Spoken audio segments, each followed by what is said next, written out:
a parlé beaucoup du comportement du son et tout ça, donc avec 15 minutes, donc je vais essayer de parler rapidement par rapport à la méthode numérique, ou bien la nouvelle méthode numérique utilisée.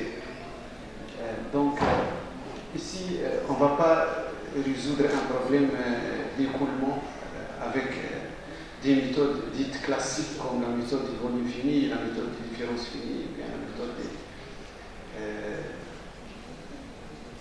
des éléments finis.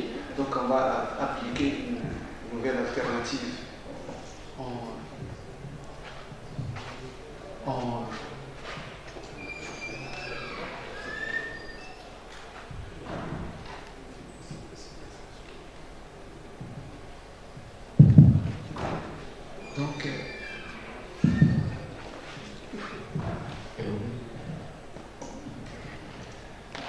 Donc, on va appliquer une nouvelle méthode alternative en mécanique du fluide, mais maintenant elle est beaucoup utilisée aussi en mécanique du solide. C'est une méthode basée sur la théorie cinétique des gaz et fondée à la mécanique statistique. Donc, notre objectif, c'est-à-dire on va appliquer une méthode rigoureuse d'un point de vue hypothèse physique et flexible d'un point de vue numérique. Ce sont deux questions très intéressantes. Donc, pour répondre à ces deux questions, est-ce que cette méthode c'est une méthode numérique ou bien est-ce que c'est une méthode physique? Donc, je dois parler rapidement sur l'historique de la méthode. Donc, historiquement, la méthode LBM est basée sur une méthode numérique et la méthode LGA, l'axe gaz automate. Donc, on a deux modèles. Le modèle HPP qui a utilisé un réseau carré. Donc, la particule fluide se déplace diagonalement dans un réseau 2D. Donc, notre objectif, c'est de trouver, parce qu'on résout le problème mésoscopiquement. Donc, après, il faut retrouver les variables macroscopiques à partir d'un raisonnement multi-échelle de Chapman-Scope. Donc, avec cette méthode, on ne peut pas retrouver les équations de Navier-Stokes macroscopiques. C'est pour cela que Frisch et ses collaborateurs ont amélioré la symétrie et ont utilisé un réseau hexagonal. Donc, la particule fluide microscopiquement peut se déplacer diagonalement et aussi sur les axes. Donc, on a 8 directions, par exemple, ou bien 6 directions. Donc, on a retrouvé les équations de Navier-Stokes, les équations macroscopiques. Donc, ici, l'équation est donnée en fonction des variables booléennes NI. C'est la probabilité, parce qu'elle est basée à la mécanique statistique. Donc, c'est la probabilité de trouver une particule fluide à la position X pendant l'instant T et avec une direction, à vitesse de direction CI. Et CI, c'est l'opérateur de collision parce que la particule elle se déplace, microscopiquement elle se déplace, donc elle entre en choc avec les autres particules, il se relaxe pour atteindre l'équilibre. Bien. Donc, à partir de la méthode LGA, on peut dire que l'LBM c'est une méthode numérique, parce qu'elle provient d'une méthode, ou bien provient d'une méthode numérique. Donc, elle a des avantages. Le calcul est stable, il est très approprié pour le calcul parallèle. Il y a aussi des inconvénients. C'est que le principal inconvénient, c'est la difficulté de résoudre des problèmes tridimensionnels. C'est pour cela qu'il y a des améliorations par rapport aux variables booléennes. Donc, on remplacé les variables booléennes par des fonctions de distribution, FI. Mais l'opérateur de collision reste attaché à la méthode LGA. C'est pour cela que l'on a aussi amélioré l'opérateur de collision par une simple équation linéaire hein, en fonction de la fonction de distribution et aussi la fonction de distribution à l'équilibre, et aussi le temps de relaxation, c'est ce qui est très important. Bien. Et enfin, on a l'équation de Boltzmann sur réseau qui se décompose en une partie propagation et une partie collision. Donc ici, on peut dire que la méthode LBM, c'est une méthode numérique. Mais aussi, ce qui est très important, on peut aboutir à cette équation de l'équation de Boltzmann, partant de l'équation de Liouville et l'équation discrétisée ou bien tranquille, c'est l'équation bien connue de l'équation de Boltzmann. L'équation de Boltzmann où on a remplacé l'espace des phases en espace physique, par exemple x, la distance et la vitesse. On aboutit à l'équation bien connue qui est le noyau de la théorie cinétique des gaz. Donc, à partir de ça, on peut dire que l'équation de Boltzmann sur réseau, c'est une méthode aussi physique. Bien. La discrétisation de cette équation, donc l'équation de Boltzmann, c'est la probabilité de trouver une particule fluide à la position x pendant l'instant t et avec une vitesse de direction. Et la difficulté, c'est au niveau de l'opérateur de collision. Donc c'est pour cela qu'on a deux opérateurs. L'opérateur à simple temps de relaxation, donc il stipule que toutes les particules se relaxent avec un seul temps de relaxation. Et l'opérateur à multiple temps de relaxation. La fonction, le F équilibre, c'est la fonction de Maxwell-Boltzmann. Et bien, donc, on peut aboutir maintenant l'équation de Boltzmann sur réseau à partir de l'équation de Boltzmann. Donc, c'est une méthode aussi physique. Bien. Donc, le fondement de base de la méthode, donc nous avons commencé par un problème bidimensionnel. dn qui est 1, où n c'est la dimension 1, ou bien 2, ou bien 3, et qui c'est le nombre, ou bien la vitesse de direction de la particule fluide. La viscosité ici, avec cette méthode, est très intéressante parce qu'elle est liée au temps de relaxation, puisque la viscosité est positive, donc le taux de relaxation doit être supérieur à 0,5, c'est parmi les conditions de stabilité de cette méthode. À partir d'un développement multi-échelle, on peut aboutir aux variables macroscopiques telles que la masse volumique et la vitesse, et aussi la température. Aussi, il y a les types de réseaux. Voilà, par exemple, nous avons commencé ici par un problème bidimensionnel, donc la particule fluide peut se diriger vers 8 directions. C'est tout à fait différent aux méthodes classiques où on parle seulement de la propagation.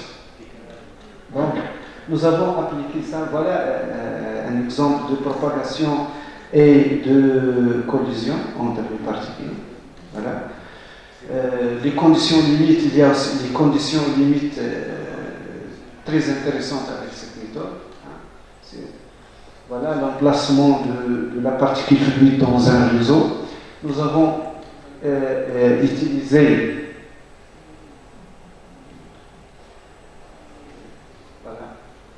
batterie, je crois.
On s'excuse.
Donc ici, on va appliquer cette méthode pour résoudre un problème d'hydrodynamique, c'est-à-dire on va étudier l'effet du champ magnétique sur la distribution de la vitesse et le fluide et le son. On va donc essayer de résoudre aussi le champ magnétique avec les lumières, parce que lorsque on étudie l'effet du champ magnétique sur la distribution de la vitesse, parfois on trouve des contradictions par rapport à l'écoulement de fluide et l'écoulement du champ magnétique. Donc ici, on a réfléchi à utiliser la méthode Elbien pour résoudre le problème ou bien le champ magnétique. C'est-à-dire, on va utiliser deux fonctions de distribution, un pour la vitesse et deux et la deuxième fonction pour le champ magnétique. Donc, on n'aura pas ce problème de contradiction entre les deux sens. Voilà. Nous avons appliqué ça pour le cas d'un sténose et aussi d'un anévrisme. Dans cette présentation, on va présenter le premier cas, le sténose. Voilà, donc pour l'hydrodynamique, on a la fonction de distribution Fi, et pour le champ magnétique, on a le GI. Le couplage se fait en fonction de la fonction de distribution à l'équilibre. Donc nous avons validé nos résultats avec les travaux expérimentaux et aussi avec les autres méthodes numériques. Bien sûr, l'Elbien est très rapide par rapport aux autres méthodes numériques classiques. Voilà. Donc, nous avons étudié l'effet du champ magnétique sur la distribution de vitesse pour des différents nombres de Reynolds et nous restons dans un régime laminaire. Ce qui est très important, c'est que nous avons étudié les pertes de charge pour différents nombres de Hartmann number avec cette méthode et nous avons montré que la perte de charge augmente avec l'augmentation du degré de sténose donc, pour la conclusion, nous avons montré que la méthode Elbien est très efficace pour résoudre un problème hydrodynamique par rapport aux méthodes classiques. Merci pour votre attention. Merci beaucoup, on s'excuse pour si vous avez des questions.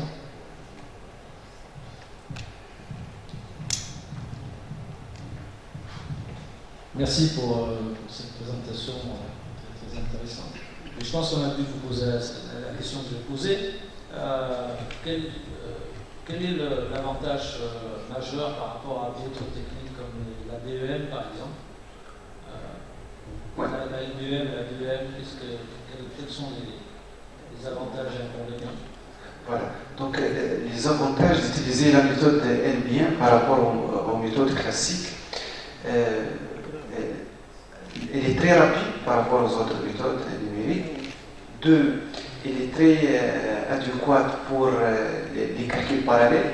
parce que lorsqu'on parle de sténose et d'anévrisme par exemple, parfois il y a plusieurs sténoses, plusieurs anévrismes, donc la conduite ou bien le vaisseau sanguin nécessite l'optimisation, donc nécessite la paralysation. Donc c'est la meilleure méthode pour la paralysation. Elle est simple en codage. Par exemple, lorsqu'on utilise la méthode du volume fini, pour trouver la pression, il faut résoudre l'équation du Poisson. Voilà. Alors qu'avec cette méthode, la pression provient d'une équation d'état, ce qui va simplifier le code numérique et donc le calcul, le temps de calcul. Tout ça. Vous avez fait une comparaison entre les temps de calcul entre volume fini ou élément fini et puis ABM? Oui.